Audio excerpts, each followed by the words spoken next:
Hello साथीहरू, आज चाहिँ हामी भुटान जाँदैछौँ अनि म तपाईँहरूलाई देखाउने छु है। आज चाहिँ हामी 3 जनै जाँदैछौँ। अब भित्र छिर्नु दिन्छ कि दिँदैन, किनभने 2 जना मात्रै दिन्छ नि त, तर नानीलाई पनि दिन्छ भनेर सुनेको छौँ। अब भित्र जानु पाउँछ कि पाउँदैन नानीसित तपाईँहरूलाई म भन्नेछु ल डिटेल्स।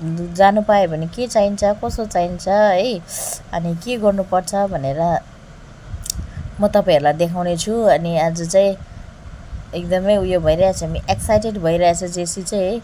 म आज चाहिँ भुटान बाइकमा जान्छु भनेर। यो चाहिँ भुटान गेट है साथी हो। यहाँबाट चाहिँ गाडीहरू एन्ट्री हुन्छ। पहिला चाहिँ एकजना मात्रै छिर्नु दिन्थ्यो, ड्राइभर मात्रै हो। अहिले चाहिँ दिन्छ, तर सबै स्क्यान गरेर गर्नुपर्छ।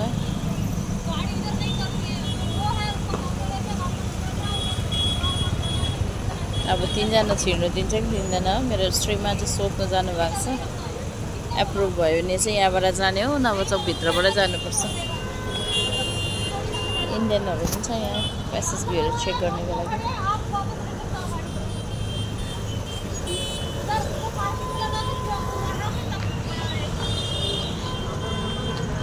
भयो, अब हामी चाहिँ भुटानतर्फ जान्छौँ।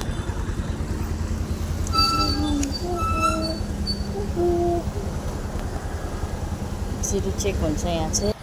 लो है साथीहरू, हाम्रो चाहिँ एप्रुभ भयो अनि नानीको लागि पाउँदो रहेछ नानी जानु, तर नानीलाई को चाहिँ हेलमेट हुनु पर्दो रहेछ है। अनि उसलाई हामीले हेलमेट पनि किनिदियो। हेर्नुहोस् है कस्तो देख्दैछ मेरो छोरा, भन्नुहोस् है।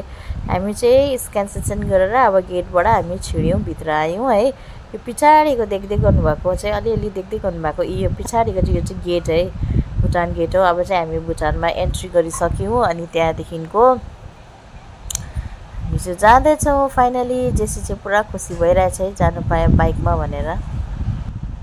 लो है साथी हो, अब चाहिँ हामी भित्र पसिसकेको छौँ। अब हामी चाहिँ खाना नखाइ आएको थियो नि त, आज लन्च भुटानमै गरौँ न भनेर आएको थियो। अनि अब चाहिँ हामी लन्च गर्नुको लागि जाँदैछौँ है भुटानको रेस्टुरेन्टमा। अनि त्यहाँदेखिको यहाँतिर चाहिँ भुटानतिर चाहिँ यस्तो हुन्छ है बिल्डिङहरू, हेर्नुहोस् है, सिम्पल कलरको होइन, त्यस्तो इन्डियाको जस्तो रङ्गी चङ्गी हुँदैन, सिम्पल वाइट या येल्लो हुन्छ।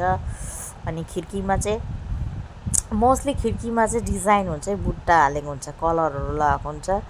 तर बिल्डिङहरू चाहिँ प्रायः वाइट र येल्लो मात्रै हुन्छ। यो हेर्नुहोस् है, खिड्कीमा चाहिँ कस्तो मजाको डिजाइनहरू हालेको छैन।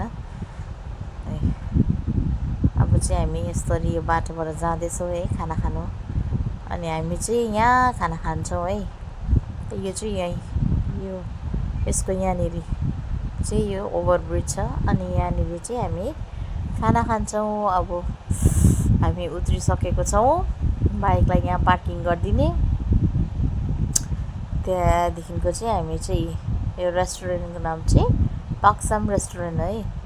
अनि हामी यसरी पस्यौँ। पहिला मेरो श्रीमान पस्नुभयो, त्यहाँदेखिको जेसी र म चाहिँ पछाडि पछि जाँदै। मैले चाहिँ यो ठुलोमा बसौँ है भने हो, तर होस् फेरि नानी यत्रो उता कुद्छ, होस् सानोमा सिङ्गलमा 4 सिटमै बसौँ ल भनेर त्यहाँदेखि फेरि हामी सबैजना यतापट्टि बस्यौँ। ए नानी त श्रीमानले पो बोक्नु भएको रहेछ, म त मेरोसँग पो छ होला भने। त्यहाँदेखिको हामीले हेलमेटहरू राख्यौँ। त्यहाँदेखिको चाहिँ अब बस्यौँ है, पङ्खा मुनि बसौँ म भनेर बसेँ। तर फेरि उता बसौँ न, उता मजाको रहेछ भनेर भने मैले हो, तर यहाँ त पङ्खै छैन रहेछ, हावै आउँदैन रहेछ, होस् यतै बसौँ भनेर त्यहाँदेखिको फेरि अघिको फर्स्टकोमै गयौँ हामी। जेसीले पनि त्यहीँ बसौँ न भन्दै थियो। अन्त त्यहाँदेखिको चाहिँ हामी गयौँ, त्यहाँ बस्यौँ, हेलमेट सेलमेट खोल्यौँ। त्यहाँदेखिको चाहिँ खाना खाएको चाहिँ अस्ति मैले तपाईँहरूलाई देखाइहालेको थिएँ है। अनि यहाँ चाहिँ बुफे सिस्टम हुन्छ नि त, बुफे सिस्टम हुन्छ। त्यहाँदेखि जेसी चाहिँ अब बसिरहेको थियो। जेसीलाई चाहिँ घरमै खिलाएर ल्याएको थियो नि त, उसले चाहिँ बाहिर कहीँ पनि खाँदैन है। उसले बाहिर खाएको भनेको फ्रेन्च फ्राईहरू मात्रै हो, अरू त्यस्तो खानाहरू कसैकोमा पनि खाँदैन, बाहिर पनि खाँदैन नि त। अनि उसले चाहिँ म त खाँदिनँ भन्दै थियो नि त। अन्त हामी चाहिँ अब खाना खानुपर्छ है नानी ल भन्दै थियो, उसलाई फकाउँदै थियो नि त मैले चाहिँ। अन्त त्यहाँदेखि फेरि हामी खानासाना खाइसक्यौँ। त्यहाँदेखि खानासाना खाइसकेर हामी गयौँ यताबाट ओभरब्रिजको मुनिबाट है। अनि यो चाहिँ खरबन्दी जाने थिम्पू जाने बाटो पनि हो। अनि यहाँ चाहिँ पहिला भुटान पार्क थियो है, माथिल्लो पार्क भन्थ्यो हामी पहिला सानोमा आउँथ्यौँ। अन्त यहाँ चाहिँ अहिले मजाको अहिले पनि पार्कै छ तर मजाको बनाएको छ है त्यस्तोहरू बनाएको छ पहिला चाहिँ त्यस्तो थिएन बस्ने मजाको छ अनि यहाँनिर यस्तोहरू छ है अनि उता चाहिँ भुटानको चाहिँ एकदमै शान्ति शीतल हुन्छ अनि त्यस्तो इन्डियामा जस्तो हर्न ट्या टु टु गर्दैन है आफ्नो एक लगनी जान्छ त्यहाँदेखिको चाहिँ हामी चाहिँ यहाँ अर्किड होटल भएर चाहिँ यस्तो गरी यो चाहिँ अर्किड होटल है त्यहाँदेखि यहाँबाट चाहिँ यस्तो गरेर जाँदै थियो यो बाटोबाट है एकदमै शान्ति थियो हावा सुरुरु आइराखेको थियो अनि मजाले हामी चाहिँ बाइकमा अरू बेला त अब कहाँ हिँडेर यस्तो बाटो हिँड्छ भनेर चाहिँ हामी चाहिँ मजाले भुटान फुन्चुलिङ चाहिँ प्रायः सबै घुम्दै थियौँ नि त अनि जेसीले चाहिँ पुरा मन पराउँछ नि त बाइकतिर घुम्नु अन्त उसलाई घुमाउनुको लागि नै हामी मजाले जाउँ न त यो बाटो लङ्कटै जाउँ भनेर त्यहाँदेखिको त्यो बाटो नै हामी जाँदै थियौँ अन्त यहाँ हेर्नुहोस् मैले अघि तपाईँहरूलाई भनेको थिएँ नि भुटानको बिल्डिङहरू चाहिँ पहिल्यै या सेतो मात्रै हुन्छ भनेर यहाँ हेर्नुहोस् यहाँ चाहिँ फेरि पहिलो रहेछ हो अन्त त्यहाँदेखिको यहाँबाट गयौँ त्यहाँदेखिको यो भिडियो त त्यहाँदेखिको हामी जाँदैछौँ है गएर बिल्डिङहरू यस्तो हुन्छ त्यहाँदेखि एक दुईवटा सपिङ कम्प्लेक्समा गएर के लुगाहरू किन्यौँ नानीको है मैले त्यो चाहिँ क्लिप गरिनँ त्यहाँदेखिको हामी फेरि पनि यो कम्प्लेक्समा पनि गयौँ यो गरेर निक्लेर त्यहाँदेखि फेरि हामी जाँदैछौँ अब चाहिँ फुन्चुलिङ डल्लै घुम्यो है हामीले एक चक्कर एक गोलो नै घुम्यो भनौँ न अनि यो चाहिँ तपाईँले देख्दै गर्नुभएको चाहिँ बजार है फुन्चुलिङको बजार हो यो चाहिँ जति पनि बजार लाग्छ नि अब त्यो डल्लै बजार हुन्छ यो डल्लै तलमा बजार छ है अन्त यहाँ चाहिँ पार्किङ छ अनि तपाईँहरूले यहाँनिर पार्किङमा राखेर जानु सक्नुहुन्छ है अनि एक घन्टाको सायद तपाईँहरूको 20 रुपिस मात्रै लिन्छ त्यहाँदेखिको हामी त्यहाँनिर गएर फेरि अलिअलि सपिङ गरेर फेरि हामी यो पार्कमा आयौँ जेसीले पार्क जाने भन्दै थियो नि त अनि जेसी चाहिँ पुरा खुसी भएर उफ्रिँदैछ है अन्त त्यहाँ पनि गइसकेर त्यहाँदेखि फेरि यतानिर के अलिकति ग्रोसरी आइटमहरू लिनु थियो अनि यहाँ भुटानमा चाहिँ यस्तै अल्कोहलहरू पनि पुरा भेराइटिज पाउँछ नि त अनि त्यो पनि मैले यसो देखाइदिएको थिएँ नि त मैले नानी नछुवा है यो त झऱ्यो भने फुट्छ है भनेर त्यहाँदेखि होइन हेर्ने मात्रै मम्मी भन्दै थियो अन्त मैले औ ल जाउँ न त भनेर एक राउन्ड हेर्न लगाएँ उसलाई अनि यहाँ चाहिँ सामानहरू अलिक सस्तो पर्छ नि त किन भन्दा चाहिँ अब यहाँ चाहिँ भुटानमा जिएसटी त्यस्तो काट्दैन नि त होइन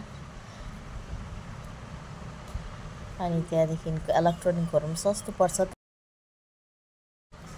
तर हामीले इन्डियाबाट भुटानबाट किनेर चाहिँ बाहिर ल्याउनु सक्दैन नि त है पहिला चाहिँ हामीले ल्याउनु सक्थ्यौँ तर अहिले चाहिँ सक्दैन नभए त इलेक्ट्रोनिक फ्रिजहरू भयो है त्यस्तोहरू एकदम सस्तोमा पाउँछ अनि हामी चाहिँ यहाँ जेसीले चाहिँ म त जुस खान्छु भन्दै थियो अनि जेसीलाई जुसहरू किनिदियो हामीले सामानहरू किन्यो अनि यो चाहिँ टाँसीको बिल्डिङ है अन्त हामी त्यहाँदेखिको फर्क्यौँ अनि अब हामी जाँदैछौँ है अब हामी चाहिँ कहाँ जाँदैछौँ भन्दाखेरि चाहिँ म तपाईँहरूलाई देखाउँदै लान्छु नि त होइन त्यहाँदेखि हामी एक राउन्ड घुमेर चाहिँ अब फर्क्यौँ भने त मैले होइन अझै बाटो जाउँ न ल परबाट पनि भने हो त्यहाँदेखिको मेरो श्रीमानले अन्त ल जाउँ न त भनेर फेरि हामी यो माथिको बाटो पनि गयौँ अनि त्यहाँदेखिको हामी माथिको बाटो पनि गयौँ है अनि जेसी चाहिँ अब सुरुरु हावा आइरहेको थियो यो चाहिँ बाटोहरू कन्स्ट्रक्सन भइरहेको रहेछ अलिक मजाले बनाउने है अनि यहाँबाट चाहिँ तपाईँको कहाँ कहाँ जाने सबैको बाटोहरू देखिरहेको छ नि यो चाहिँ सबै भुटानको डाँडाहरू हो है अनि जेसी चाहिँ निदाउँदै थिएँ हावा सुरुरु आउँदै थियो अनि मैले उसलाई चाहिँ सुत न तिमी सुत्ने बा भन्दै थियो हुन्छ भनेर ऊ चाहिँ सुत्नुमा एकदम आँखा चिम गरिरहेको थियो है हावा सुरुरु आउँदै थियो अनि म चाहिँ यस्तो फोटो खिच्दै भिडियो बनाउँदै होइन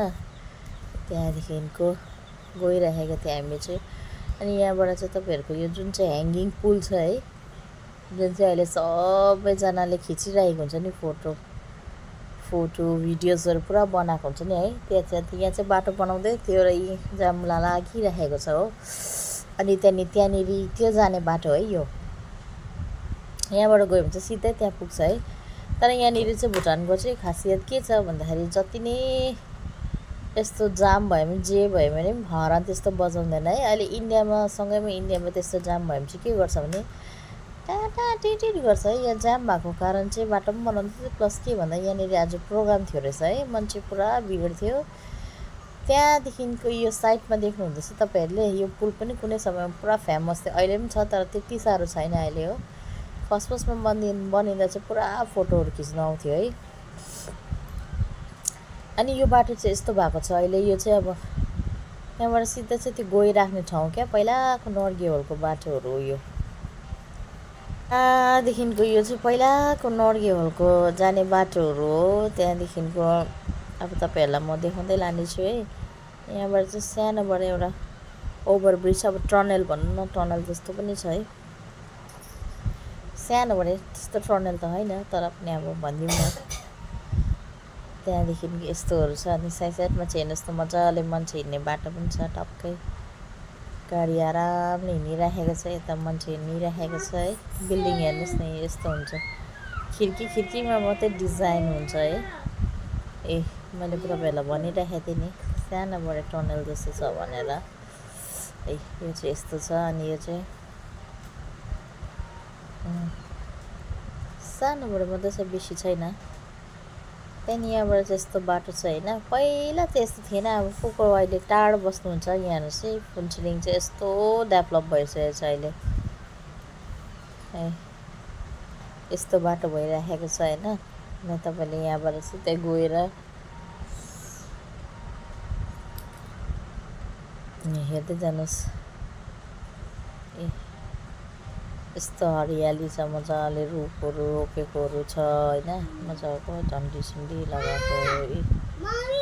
यी पर चाहिँ त्यहाँदेखिको यतापट्टि चाहिँ हेर्नुहोस् ल, तपाईँहरूलाई म देखाउँछु। अब यहाँ चाहिँ हात्तीढुङ्गा भन्ने ठाउँ छ त्यो। त्यहाँदेखि चाहिँ हामी फेरि पनि फर्क्यौँ घर है, निस्क्यौँ भुटान गेटबाट।